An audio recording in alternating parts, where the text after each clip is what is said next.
I'm Patrick Gavin, Politico. It is now time to turn the table with Al Hunt of Bloomberg News, host of Political Capital with Al Hunt.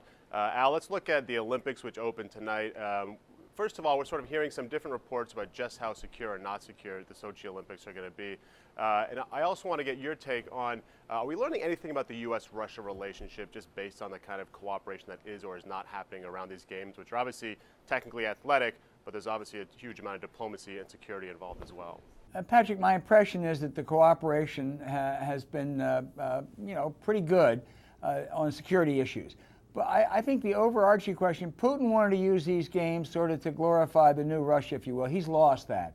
If there's not a disaster, if there's not a terrorist incident, they will duck that. But basically, the press coverage, some of the thuggery that people have seen over there, the difficulties they've gone through, I think the idea that he's going to showcase a new Russia won't be any more successful than Hitler was in '36 Olympics.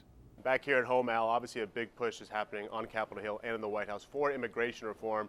And depending on the day, we hear different sort of reports on how optimistic people are about something happening or pessimistic about things happening. Let's focus on John Boehner. Where does he stand right now with regards to immigration reform? And where does he stand with regards to getting his party to back something that has an actual chance of actually becoming a law? It's very limited, Patrick, and this is one I think is going to really hurt the Republicans, not the Democrats, because their argument is let's not do anything now because it'll divide our caucus and it'll distract attention from some issues that help us, like the Affordable Health Care Act, and we'll have a lot more Republicans in Congress next year. Yeah, we've been saying that about immigration now for 10 years.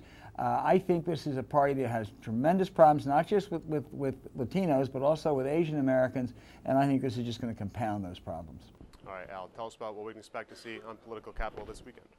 Well, Jim Jones, who, as you know, was National Security Advisor to Barack Obama the first 2 years, did not have the happiest of partings, but is a smart guy, and I want to get his take on Afghanistan, Iran, and some other issues. Al Hunt with Political Capital with Bloomberg. Thanks a lot for joining us.